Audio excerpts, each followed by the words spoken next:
Coin Op. Hey there, YouTube coin community. This is Dustin with Coin Op. Today, we are going to be showing you a 1963 Washington Quarter Type B1 reverse. You might have heard of the Type A reverse, which is your standard business strike. Then there's the Type B reverse, which was intended to be used for proof issues. But from 1956 through 1964, they ended up using some of them on business strike coins.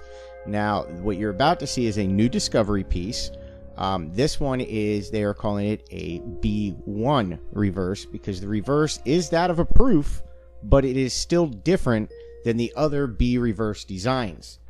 So we will get into that. But first, before we get into that coin, I wanted to give a shout out and a thank you to everybody that has been leaving us very nice comments. We have been getting lots of comments lately, a lot of questions, coin related, things along those lines, which we absolutely love.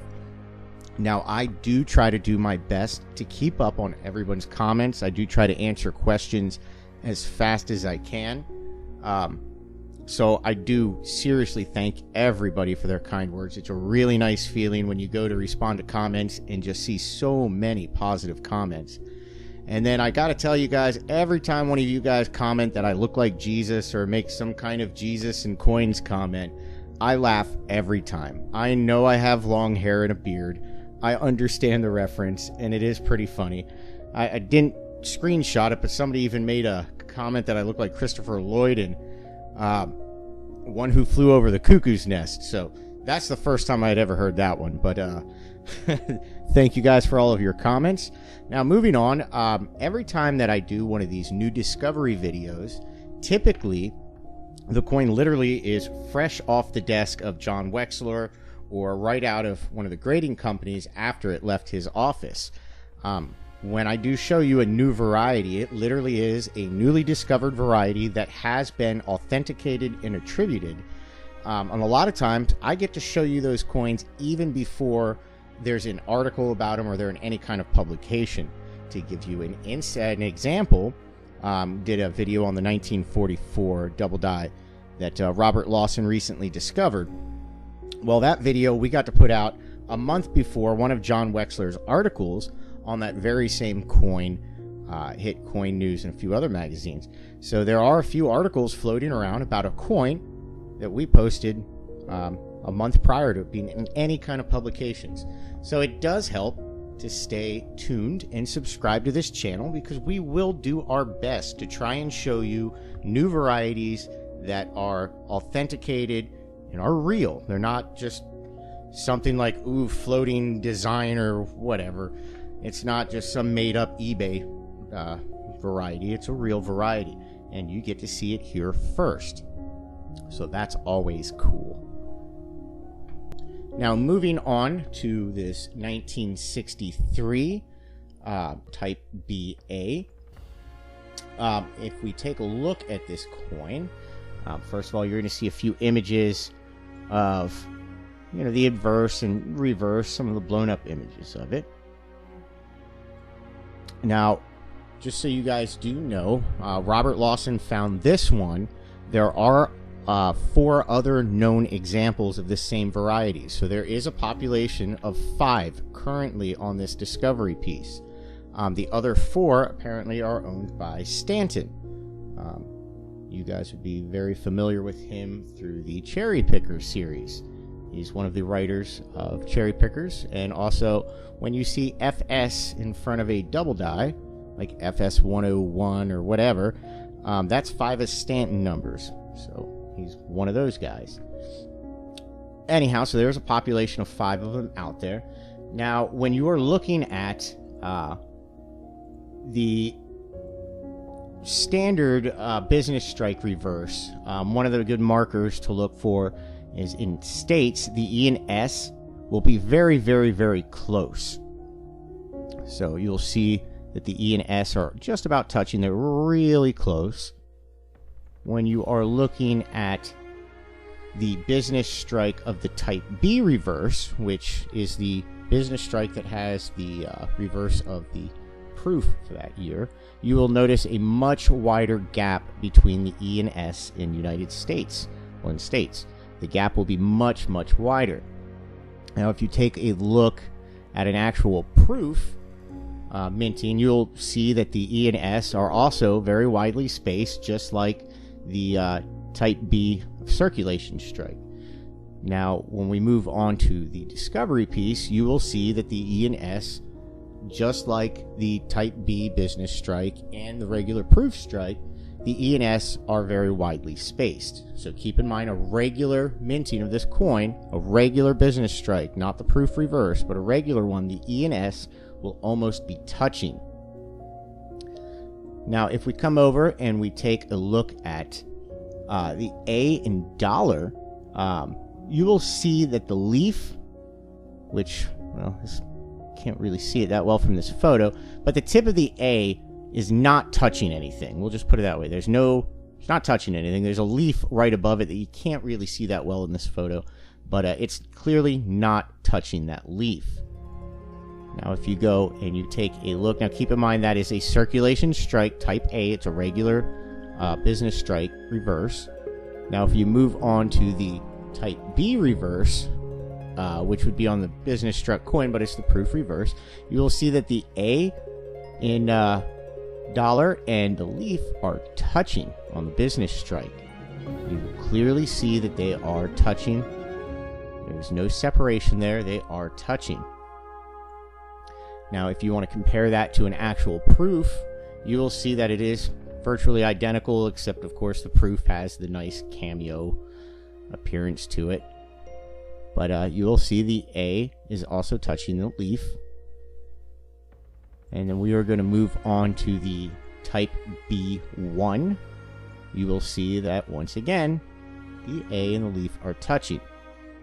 Now we're going to get down to the actual difference that separates this coin apart from the other ones. Here we are looking at a normal business strike. If you look at the arrows, you will see that none of the arrows, well, the top three arrows, none of them are all the way over and touching. So there's a clear space right here in between these arrows, right where the arrows are. You can see the two little arrows that we added in pointing to the arrows. I know that sounded a little confusing, but you'll see there's a gap right there. And you can see 1, 2, 3 points of arrows not touching it. Now, if you go on to the Type B reverse on a business struck coin, you will see that all the points are all the way over. They're touching. So you will see there is no gap. You see where the arrow is pointing at, down to where the arrow tips normally would be. They are touching. There is no gap. Now, if you go onto an actual proof coin, you will see that the Type B reverse and the proof are identical. There's no gap. You can see the two little red arrows out there pointing to where the gap would be if this was on a normal business strike coin, a Type A.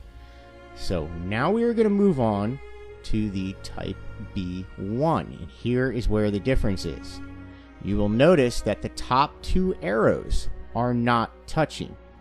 So I have two little black arrows pointing down to the leaf, one down to the leaf and the other to the arrow tips. You will see the top two arrow tips are not all the way over to the leaf. There's a clear gap, especially between the top tip and the leaf. There is a clear gap, unlike the proof or the Type B reverse or the Type A reverse. And this is what separates this coin from the standard Type B reverse. Here we have some examples of, well, more blown up examples of Type A reverse. This is a standard Type A. As you can see, there's a nice clear gap up there on the arrow tips. The tips of the leaves touch the bottom of the feathers and the design right there. So that's a Type A reverse. We're going to move on to a Type B reverse. You'll notice that there is no gap on those arrow tips touching that leaf. Once again, the other leaves come up and touch all the feathers in the bottom there in the design. Now I'm going to show you what's called a Type C reverse. The only reason I'm going to show you this is just so that you know it's there. This can be found on 1964 silver quarters. The Type C reverse is the design that they used on 1965 and later coins. The Type C reverse, the leaves underneath the feathers below the eagle's feet are not touching.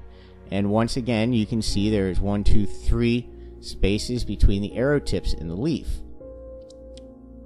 And then we are going to move on to take a look at the type B1 reverse. If you look, there's a gap between the top little arrows, not quite as much of a gap as the type C, and definitely not like the type A.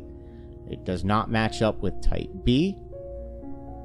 The rest of the design elements do, just there's that one little difference. Now keep in mind, as I said before, with a population, there have been 5 of these total. Robert Lawson has found 1, and then 4 others are owned by the same collector.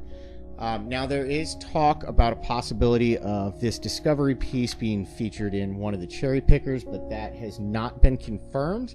So do not hold me to that. I probably shouldn't have even mentioned that because we are unsure at this time. But if you happen to be looking in a cherry picker's guide down the road and you happen to see these images, well, you know you saw it here first. Want to remind everybody that we do have a website. It's VarietyErrors.com. Once again, that is VarietyErrors.com.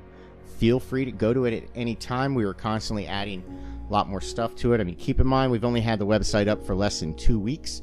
So there's a lot more work we're going to be putting into it. A whole lot more stuff that we're adding. So go check up on it. We do have a discussion board we're trying to encourage people to use. We want to start our own little forum on the website. So if you want to go there and ask questions or post some images or whatnot, feel free. It's at your use. So have at it. I want to thank everyone for their view. I seriously hope you enjoyed this video. Go on out and find a few of these. Let's get some of these pulled out of circulation and onto the open market, and let's establish some value baselines on these. I have no idea what to even quote you guys for a value on this because I have no records of any of them ever selling. So until there's been a record of one selling, I couldn't tell you the value. So until next time, stay tuned, and if you haven't done so already, hit the like button and go ahead and subscribe.